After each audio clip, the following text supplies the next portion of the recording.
Tonight I can report to the world that the strikes were a spectacular military success.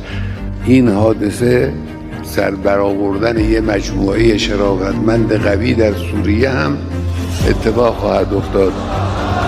جوان Попытки устроить внутреннюю смуту обречены на провал. 也绝不允许任何外来势力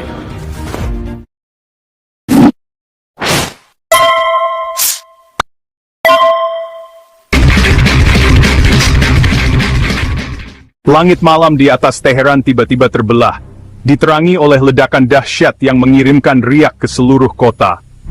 Cahaya oranye yang menyilaukan menari-nari di cakrawala, kontras yang mencolok dengan kegelapan malam. Ledakan itu berpusat di situs militer yang sensitif, sebuah fasilitas yang dikenal karena penelitian dan pengembangan canggihnya. Gelombang kejut dari ledakan itu terasa jauh melampaui perbatasan Iran, mengguncang bangunan dan mengirimkan getaran ke seluruh wilayah. Kekacauan terjadi ketika para pejabat tinggi bergegas mengadakan pertemuan darurat, berusaha mengendalikan narasi dan mencegah kepanikan. Telepon berdering tanpa henti, dan ruangan itu dipenuhi dengan bisikan-bisikan cemas dan perintah-perintah yang tergesa-gesa. Tetapi dengan cepat menjadi jelas bahwa ini bukan kecelakaan industri yang sederhana atau kesalahan manusia. Skala ledakan dan pola kehancuran menunjukkan sesuatu yang jauh lebih jahat. Serangan itu ditargetkan dengan presisi yang mengerikan, menunjukkan perencanaan yang matang dan intelijen yang mendalam. Itu canggih, menggunakan teknologi yang kemungkinan besar hanya dimiliki oleh beberapa negara di dunia, dan jelas-jelas provokatif, dirancang untuk mengirimkan pesan yang jelas dan tegas. Para pemimpin Iran dengan cepat dan tanpa ragu menunjuk jari ke Israel, musuh bebuyutan mereka di wilayah tersebut. Dengan nada marah dan menantang, mereka bersumpah akan membalas dendam yang tak terlupakan, menjanjikan tanggapan yang akan mengirimkan gelombang kejut ke seluruh Timur Tengah. Ini bukan hanya tindakan rahasia lain dalam perang rahasia yang sudah berlangsung lama antara kedua negara, sebuah permainan kucing dan tikus yang dimainkan di bayang-bayang selama bertahun-tahun. Ini adalah serangan langsung, terang-terangan, melintasi batas merah yang berbahaya dan berpotensi memicu konflik yang lebih luas. Selama bertahun-tahun, Iran dan Israel telah berperang melalui proksi, mendukung kelompok-kelompok bersenjata dan aktor non-negara di seluruh wilayah. Tetapi sekarang konflik itu terbuka, dengan kedua negara berdiri di ambang konfrontasi langsung. Warga Teheran bangun dengan ketakutan dan kemarahan, menyadari bahwa hidup mereka telah berubah selamanya. Kota mereka sekarang menjadi garis depan yang tidak disengaja dalam perebutan kekuasaan regional yang berbahaya, sebuah pion dalam permainan catur geopolitik yang berisiko tinggi. Dunia menyaksikan dengan napas tertahan, bersiap untuk tanggapan Iran, menunggu untuk melihat bagaimana negara itu akan memilih untuk membalas penghinaan ini. Bukan dari proksi yang beroperasi di bayang-bayang, tetapi dari militernya sendiri, kekuatan penuh negara yang diarahkan pada musuhnya. Pertanyaannya bukan lagi apakah Iran akan membalas serangan itu, karena pembalasan hampir pasti. Tetapi kapan dan seberapa merusaknya tanggapan itu, dan apa konsekuensi yang tidak diinginkan yang mungkin ditimbulkannya. Ledakan itu menandai titik balik yang berbahaya dalam hubungan yang sudah bergejolak antara Iran dan Israel, mendorong wilayah yang mudah menguap itu lebih jauh menuju jurang konfrontasi terbuka dan perang habis-habisan. Taruhannya tidak pernah setinggi ini, dengan potensi konsekuensi yang menjangkau jauh melampaui perbatasan Iran dan Israel. Kotak mesiu telah dinyalakan, dan dunia hanya bisa menyaksikan dengan cemas saat api menyebar. Tanggapan Iran cepat dan jelas. Di bawah kegelapan malam, IRGC meluncurkan rentetan rudal balistik dan drone langsung ke Israel. Serangan itu direncanakan dengan cermat untuk membanjiri pertahanan udara Israel, menandakan eskalasi yang berani. Media pemerintah Iran menyiarkan gambar-gambar kemenangan, bertujuan untuk menggalang dukungan di dalam negeri dan mengintimidasi di luar negeri. Ini adalah perubahan dramatis.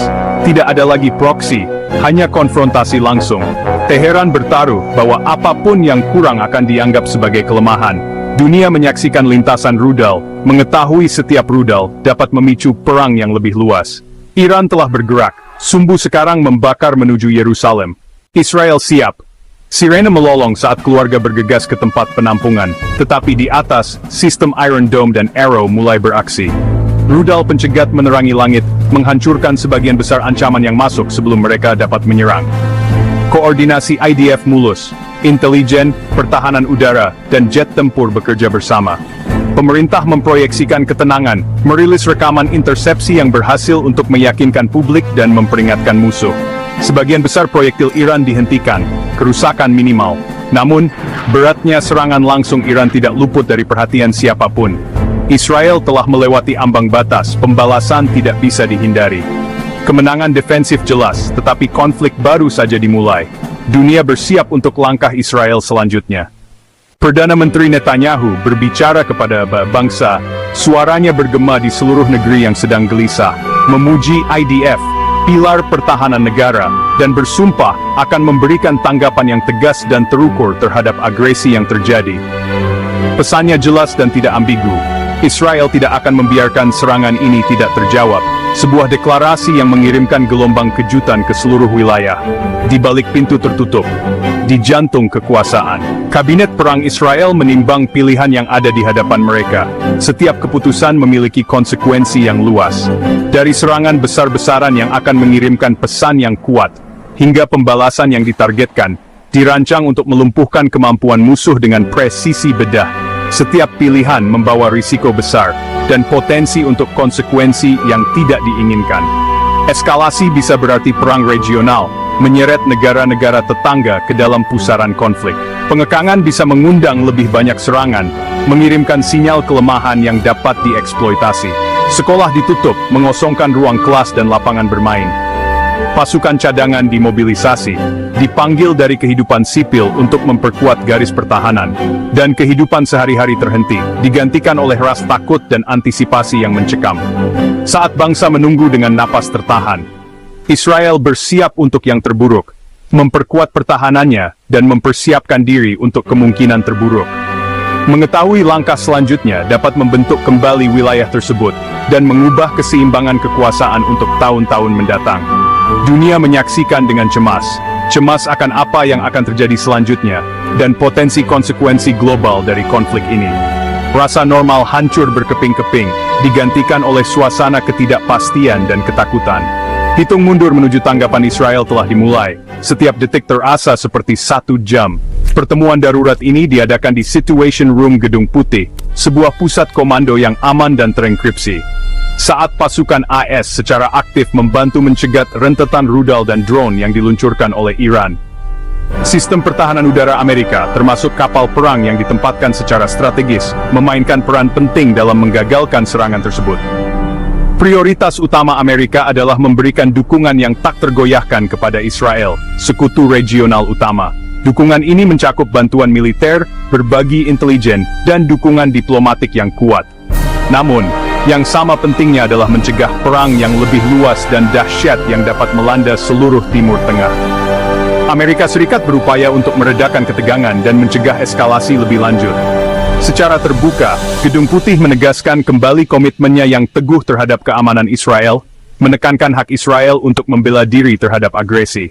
Pernyataan publik ini bertujuan untuk meyakinkan Israel dan mengirim pesan yang jelas kepada calon agresor. Secara pribadi, para pejabat AS melakukan diplomasi intensif, mendesak Israel untuk menahan diri dalam tanggapannya. Mereka menekankan perlunya pendekatan yang terukur dan menghindari tindakan apapun yang dapat memperburuk situasi.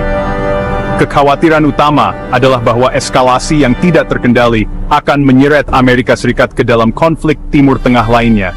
Sebuah kehadiran pasukan AS di wilayah tersebut meningkatkan taruhan dan membuat perhitungan menjadi lebih rumit. Krisis ini terjadi di tengah meningkatnya perpecahan politik di dalam negeri, dengan pandangan yang berbeda tentang peran Amerika di dunia, dan cara terbaik untuk melindungi kepentingan nasional. Beberapa anggota parlemen dan komentator menyerukan tindakan yang lebih kuat terhadap Iran, termasuk sanksi ekonomi yang lebih keras dan bahkan opsi militer. Mereka berpendapat bahwa Amerika Serikat harus mengirim pesan yang jelas tentang tekad kepada Iran dan para proksinya. Yang lain memperingatkan terhadap keterlibatan yang lebih dalam di Timur Tengah, dengan alasan bahwa hal itu akan menjadi kesalahan yang mahal dan berdarah. Mereka mendesak pemerintahan Biden untuk memprioritaskan diplomasi dan deeskalasi. Diplomasi AS bekerja keras di berbagai bidang, berusaha untuk membangun koalisi internasional untuk mengutuk tindakan Iran dan mencegah eskalasi lebih lanjut. Dengan Menteri Blinken secara aktif menggalang sekutu di seluruh dunia, menekankan perlunya persatuan dan ketenangan dalam menghadapi krisis ini.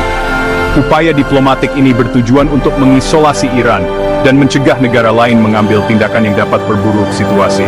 Dilema yang dihadapi Amerika sangat jelas, mendukung keamanan dan stabilitas Israel, sambil berupaya untuk menghindari bencana regional yang dapat memiliki konsekuensi yang mengerikan bagi seluruh dunia. Taruhannya sangat tinggi, termasuk keselamatan pasukan AS, yang ditempatkan di wilayah tersebut, stabilitas pasar energi global, dan kepentingan strategis yang lebih luas yang dipertaruhkan di Timur Tengah. Amerika berjalan di atas tali yang ketat, menavigasi lanskap geopolitik yang berbahaya dengan hati-hati dan presisi. Berharap untuk menjaga konflik tetap terkendali dan mencegahnya menyebar ke seluruh wilayah. Adidaya dunia sekarang menjadi pemain kunci dalam drama yang sedang berlangsung, dengan dunia menyaksikan untuk melihat bagaimana Amerika Serikat akan menanggapi tantangan yang belum pernah terjadi sebelumnya ini. Bentrokan Iran-Israel mengirimkan gelombang kejut ke seluruh Timur Tengah. Hizbullah dimobilisasi, pertahanan udara Suriah diaktifkan, dan milisi pro-Iran di Irak mengancam pangkalan IS Houthi di Yaman mengisyaratkan kesiapan untuk mengganggu pelayaran di Laut Merah. Serangan balasan besar Israel berisiko menyulut perang multifront, meregangkan sumber daya Israel dan IS. Negara-negara Teluk yang terjebak dalam baku tembak, diam-diam mendesak deeskalasi untuk melindungi kota-kota dan infrastruktur minyak mereka. Risiko salah perhitungan membayangi, satu kesalahan bisa memicu neraka regional. Wilayah itu adalah kotak mesiu, dengan terlalu banyak aktor dan terlalu banyak senjata. Dunia khawatir konflik bisa lepas kendali. Pasar global panik saat harga minyak melonjak semalam. Ancaman terhadap Selat Hormuz, titik cekik minyak vital, meningkatkan kekhawatiran akan krisis energi global. Ladang minyak utama dan pipa di seluruh teluk tiba-tiba berisiko. Konflik yang berkepanjangan dapat memicu resesi, inflasi, dan kesulitan bagi miliaran orang. Krisis ini mengungkap ketergantungan dunia pada energi Timur Tengah. Negara-negara berebut alternatif, meregangkan aliansi dan memicu ketegangan baru. Bagi negara-negara berkembang, harga yang lebih tinggi berarti kemiskinan dan ketidakstabilan yang lebih dalam. Konflik Iran-Israel mengancam akan menyebar ke seluruh dunia, jauh melampaui medan perang. Saat ketegangan meningkat, para pemimpin dunia memohon pengekangan. Sekretaris Jenderal PBB memperingatkan konsekuensi bencana, sementara Dewan Keamanan tetap terpecah. Para pemimpin Eropa mendesak kedua belah pihak untuk mundur, menawarkan untuk menengahi dan mencegah eskalasi. Kekuatan regional seperti Mesir dan Yordania bekerja melalui saluran diplomatik, mengetahui biaya perang bagi manusia. Bahkan Tiongkok dan Rusia menyerukan ketenangan, khawatir ketidakstabilan akan mengancam kepentingan mereka. Meskipun ada seruan universal untuk perdamaian, baik Iran maupun Israel tidak siap untuk mundur. Seruan dunia bergema, tetapi jalan menuju deeskalasi tetap sulit dipahami. Nasib wilayah itu tergantung pada keseimbangan. Timur Tengah berada di ambang kehancuran. Perang bayangan sekarang menjadi konfrontasi langsung. Pertahanan Israel mencegah bencana, tetapi konflik inti tetap belum terselesaikan. Setiap pihak menghadapi tekanan besar, penghalang, pembalasan, dan kelangsungan hidup. Risiko salah perhitungan selalu ada, dengan jutaan orang dipertaruhkan. Dunia berharap untuk diplomasi, tetapi siklus kekerasan tampaknya tidak terputus. Pertanyaan tetap ada, dapatkah perdamaian berakar, atau apakah wilayah itu ditakdirkan untuk krisis tanpa akhir? Jawabannya tergantung pada pilihan yang dibuat di Yerusalem, Teheran, dan Washington. Masa depan Timur Tengah, dan mungkin dunia, tergantung pada keseimbangan.